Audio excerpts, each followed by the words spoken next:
कैसे हो आप सब। उम्मीद करता हूँ मस्त हो गए, मजे में हो गए।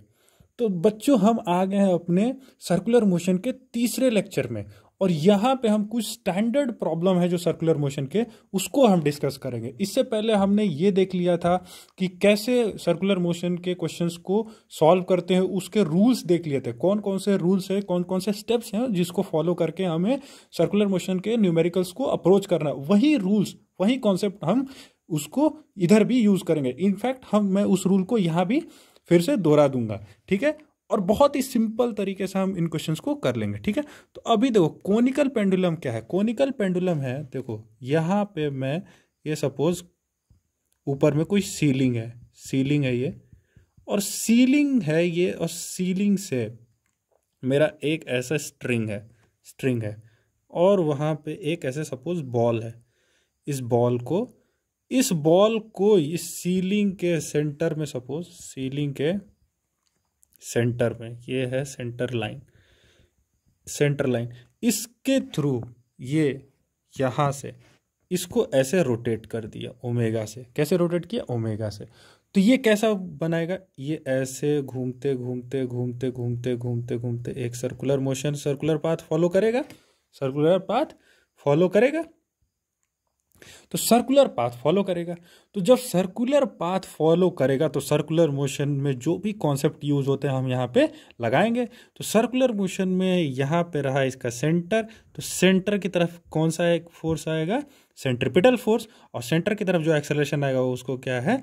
सेंट्रीपिटल एक्सेलरेशन बोलेंगे, ठीक है। अब मैंने क्या बोला था? पहले आइडेंटिफाई करो कि यूनिफॉर्म है कि नॉन यूनिफॉर्म है। तो ये दिया है कि ओमेगा से रोटेट करा, तो ओमेगा क्या है? कांस्टेंट है। ओमेगा क्या है? कांस्टेंट है, ठीक है। Omega is equal to constant. ये है हाइट दिया हुआ, सपोज h, ये हाइट है h, और जो लेंथ ऑफ स्ट्रिंग है वो है l, ठीक है। लेंथ ऑफ स्ट्रिंग है l। Omega is equal to constant है, तो ये क्या है? यूनिफॉर्म है सर, यूनिफॉर्म है सर्कुलर मोशन। क्यों? क्योंकि अल्फा इक्वल टू 0 है। यूनिफॉर्म सर्कुलर मोशन, इतना पता कर लिया। यूनिफॉर्म है तो मुझे नेट फोर्स कैसे रिजॉल्व करना है? नेट फोर्स जो है मुझे रिजॉल्व करना है सेंटर की तरफ और परपेंडिकुलर टू द सेंटर। यही मैंने बोला था। और जो परपेंडिकुलर टू द सेंटर है फोर्सेस, उनको मुझे जीरो करना है, क्योंकि उस डायरेक्शन में कोई मुझे मोशन नहीं दिखाई दे रहा है। तो देखो, मुझे यहाँ पे जो फोर्स लगेगा इस बॉल पे, इस बॉल का एफबीडी बनाऊंगा। दूसरा पॉइंट था एफबीडी बनाने का। तो इस बॉल पे एफबीडी बनाए तो इधर की तरफ लगेगा टेंशन, ठीक है। टेंशन क्या होता है? पुलिंग इन नेचर होता है, तो टेंशन लगा। नीचे की तरफ लगा mg, यही है फोर्सेस, दो फोर्सेस T और mg। इस एंगल को बोल रहा हूं मैं थीटा, ठीक है। ये पूरा रिवॉल्व ऐसे हो रहा है। तो अब मैं क्या करूंगा? इस टेंशन को मैं क्या करूंगा? इस डायरेक्शन में और परपेंडिकुलर टू दिस डायरेक्शन में रिजॉल्व कर लूंगा। तो ये है थीटा, ये है 90, ये है 90 माइनस थीटा, ये है थीटा। तो इधर क्या आएगा कॉम्पोनेंट? T cos theta. और सेंटर की तरफ क्या आएगा component? Net force T sine theta, ठीक है, टी साइन थीटा। तो सर वाई डायरेक्शन में कोई मोशन नहीं हो रहा है। Summation of F Y net is equal to 0, mass into acceleration in Y direction. ये क्या है? 0 है, इक्विलिब्रियम में है। तो summation of forces in Y direction 0। तो ऊपर की तरफ है टी कॉस थीटा, नीचे की तरफ क्या है? नीचे की तरफ है mg, तो minus mg equal to 0। Sir आ गया क्या? T cos theta equal to mg, पहला इक्वेशन, ठीक है, पहला इक्वेशन।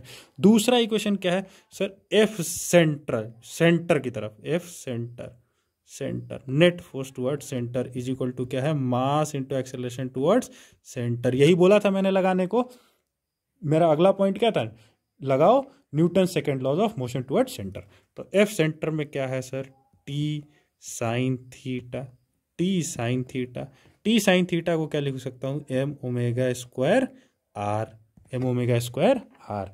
रेडियस है सर्कल का सपोज आर, ये है मेरा रेडियस आर, ठीक है, सर्कल का रेडियस आर। अच्छा, अब क्या करो? ये है second, divide second by 1, 2 divided by 1, 2 को 1 से डिवाइड किया तो टी साइन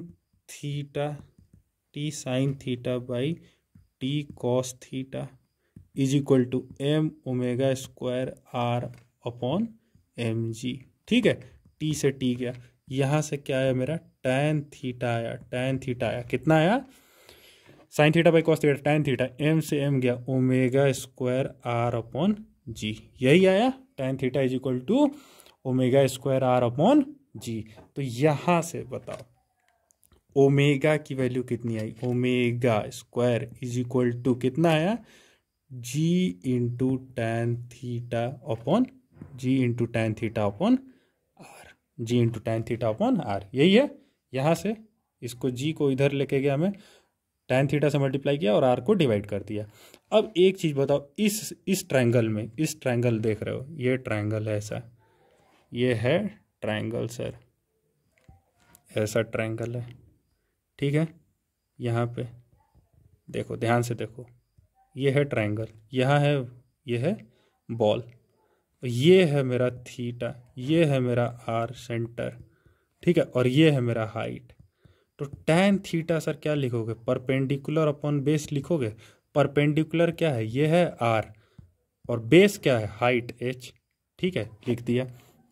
तो tan थीटा के रख लिया जगह मैंने r upon H, r upon H, और ऑलरेडी नीचे में r था, ये r कट गया। तो ओमेगा की वैल्यू कितनी आई सर, ओमेगा की वैल्यू आई under root G by H, omega की वैल्यू आई under root G by H. मतलब इस फ्रीक्वेंसी से आप हाइट h, इतना हाइट रख के h हाइट रख के आप इस बॉल को सर्कुलर मोशन में घुमा सकते हो। अगर इससे इस ओमेगा से ज़्यादा घुमाए तो ये स्ट्रिंग जो ये लेंथ है, स्ट्रिंग जो है वो टूट जाएगी, या तो ऊपर नीचे मोशन होना शुरू हो जाएगा, नहीं तो स्ट्रिंग टूट जाएगी। अब एक चीज़ बताओ, omega is equal to under root G by H है। अब ओमेगा का मैंने एक और फॉर्मूला बताया है, क्या बताया है सर, ओमेगा का मैंने एक और फॉर्मूला बताया है कि ओमेगा इज इक्वल टू होता है delta theta upon delta T, ठीक है, ये होता है। तो डेल्टा थी, अगर मैं बोलूं कि एक ये जो बॉल है वो टी टाइम में पूरे एक टी टाइम में उसको टू पाई मतलब एक पूरा रिवॉल्यूशन करने में टी टाइम लगता है, इसको हम बोलते हैं टाइम पीरियड। एक रिवॉल्यूशन पूरा करने में कितना टाइम लगता है उसको हम बोलते हैं टाइम पीरियड। और एक रिवॉल्यूशन में कितना एंगल कवर होता है, 2 पाई। तो 2 पाई कवर कर रहा है कितने में, टी टाइम में। तो omega equal to 2 pi by T भी लिख सकते हैं, where T is what, my time period.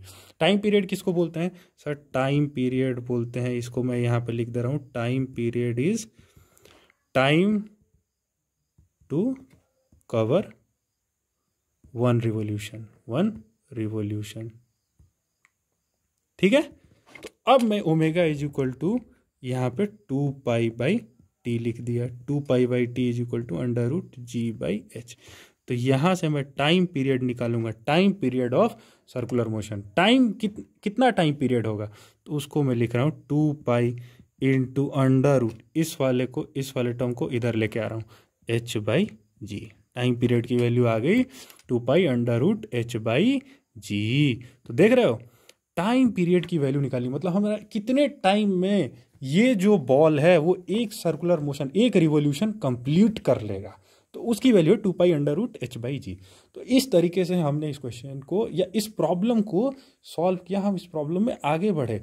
और इस प्रॉब्लम को अप्रोच करने का बेसिक फंडामेंटल तरीका यही है जो मैंने वो 4 रूल्स बताए थे। पहला रूल था कि आइडेंटिफाई करो कि सर्कुलर मोशन यूनिफॉर्म है या नॉन यूनिफॉर्म। अगर यूनिफॉर्म है तो नेट फोर्स को सेंटर की तरह रिजॉल्व करो और उसके परपेंडिकुलर रिजॉल्व करो, ठीक है। जो भी फोर्सेस लग रहे हैं वो सेंटर की तरफ रिजॉल्व करो और उसके परपेंडिकुलर रिजॉल्व करो। जो परपेंडिकुलर में फोर्सेस हैं उनको नेट फोर्स 0 करो, क्यों, क्योंकि उस डायरेक्शन में कोई एक्सेलरेशन नहीं है। और जो सेंटर की तरफ फोर्स है उसको मास इनटू एक्सेलरेशन टुवर्ड सेंटर से इक्वेट कर दो, तो आपका वैल्यू आ जाएगा। तो ये जो है ये बहुत इंपॉर्टेंट है, ये time period 2 pi under root H by G. उससे इंपॉर्टेंट है कि इस प्रॉब्लम को कैसे अप्रोच कर रहे हैं, ठीक है।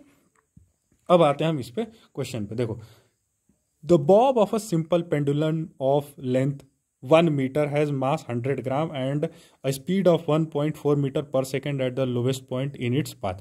Find the tension in the string at this instant. तो देखो यहाँ से क्या है, आपने सिंपल पेंडुलम देखा होगा। पेंडुलम क्या है, आपने वो देखा होगा, आपने क्या देखा होगा, अपनी घड़ी देखी हुई, घड़ी में वो पेंडुलम नीचे में ऐसा घूमते रहता है। तो वो देखो ऐसा होता है, ऐसा होता है, ठीक है, ऐसा होता है, और वो क्या है, ऐसे जाता है, ऐसे जाता है, यहाँ एक्सट्रीम पे फिर पहुँचता है, एक्सट्रीम पे पहुँच के और फिर वापस आने लगता है।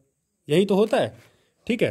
तो अभी एक चीज़ बताओ, ये सर्कुलर मोशन का पार्ट है कि नहीं है? मैंने फर्स्ट लेक्चर में ही बताया था कि ये जो है ये सर्कुलर मोशन का एक पार्ट है।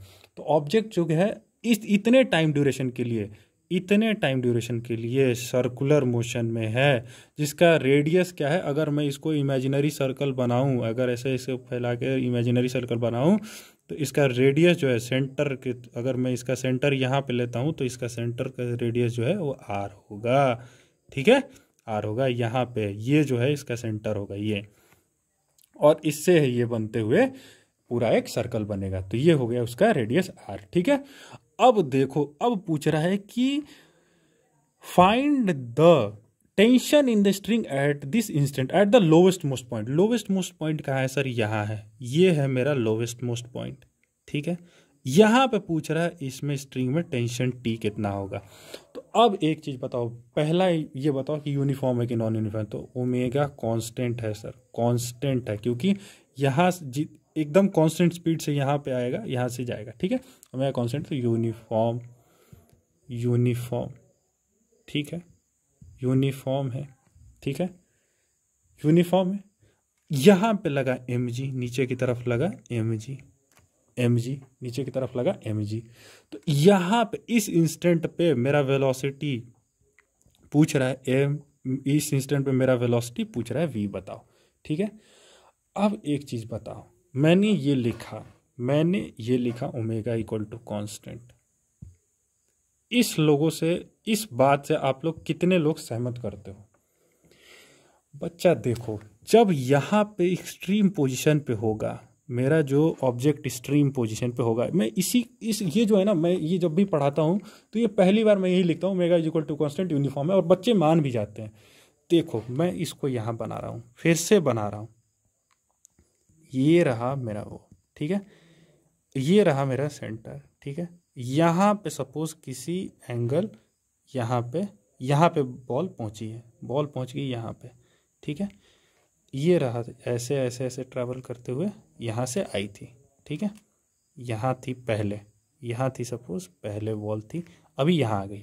इस पे फोर्स बताओ किधर लगेगा? mg लगेगा, ठीक है।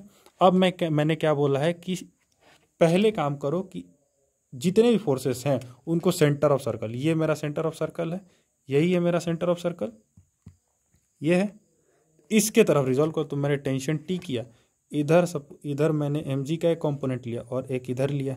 तो अब बताओ, ये अगर सपोज थीटा है, ठीक है, ये है थीटा, ये है थीटा, तो ये है थीटा सर, तो ये कितना होगा?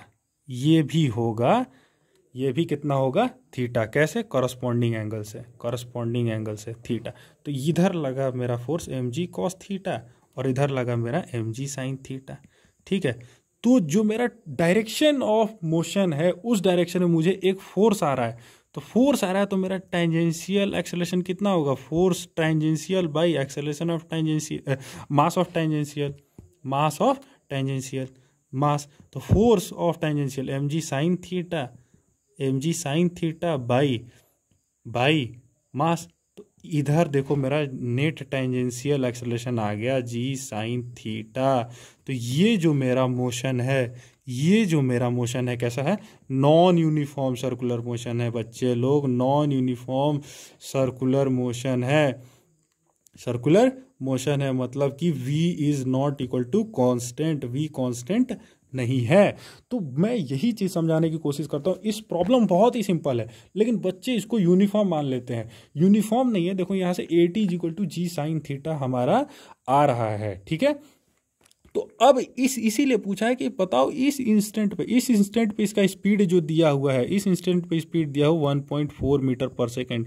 ये 1.4 मीटर पर सेकेंड कांस्टेंट नहीं है, जैसे जैसे ऊपर जाएगा स्पीड कम होती जाएगी और यहाँ पे इसकी स्पीड जो होगी वो जीरो होगी एक्सट्रीम पोजीशन पे। क्यों? क्योंकि अगर उसके पास और स्पीड रहती तो ये और ऊपर जाता है, ऐसे और ऊपर जाता, लेकिन नहीं जा रहा है, मतलब यहाँ पे स्पीड इसकी जीरो हो रही है, मतलब स्पीड कांस्टेंट नहीं है। तो ये क्या है? Non uniform. इसको मैं कट कर दे रहा हूँ और omega is not equal to constant लिख रहा हूं। इतना क्लियर है? ये क्वेश्चन कराने का यही मेन मोटिव था। ठीक है, तो अब मैं इस पॉइंट पे यहां पे मैं लिखूंगा equation of motion, second law of motion. क्या? टी ऊपर की तरफ लग रहा है, सेंटर की तरफ, नेट फोर्स टुवर्ड सेंटर। मैंने क्या बोला था? Net force toward centre, F net is equal to क्या लिखो? Mass into acceleration toward centre. तो टी ऊपर की तरफ, नीचे की तरफ M G is equal to acceleration toward centre क्या होता है? M V square by R, M V square by R. ठीक है, यही होता है। टी टेंशन निकालना है। ठीक है, एम जी मास कितना है? 100 ग्राम, तो 100 ग्राम है तो बाई केजी में कन्वर्ट करना पड़ेगा, केजी में, और जी की वैल्यू 10। ठीक है, प्लस एम फिर से 100 ग्राम बाई केजी में कन्वर्ट करना पड़ेगा 1000, V square by R, V कितना है? 1.4 स्क्वायर बाई आर कितना है? आर है रेडियस ऑफ, ये है 1 मीटर। ये लेंथ कितना है? 1 मीटर है, यही है उसका रेडियस। ये लेंथ ऑफ स्ट्रिंग के बराबर ही उसका रेडियस हो जाएगा। ठीक है, तो टी की वैल्यू कितनी आई? ये 1000 से 1000 गया, ये हो गया 1, प्लस ये 0 से ये 0, ये 0, 1.4 का स्क्वायर कितना? 0.96, 1.96 बाई 10। ठीक है, 1.4 स्क्वायर, 1.4 स्क्वायर बाई 10। तो ये आ गया, अभी देखो ये आ गया 1 प्लस कितना? 0.196। ये कितना आ गया? 1.196। टेंशन की वैल्यू कितनी आ गई? 1.196। समझ में आई बात? तो देख रहे हो, इस तरीके से हमने इसको सॉल्व कर लिया। तो फंडामेंटल कॉन्सेप्ट यही था बच्चों। फंडामेंटल कॉन्सेप्ट ये था कि आपको नेट फोर्स को रिजॉल्व करना है सेंटर की तरफ और परपेंडिकुलर, उसके परपेंडिकुलर। क्यों? क्योंकि यूनिफॉर्म सर्कुलर मोशन में जो मेरा नेट एक्सेलरेशन है किधर होता है? सेंटर की तरफ होता है।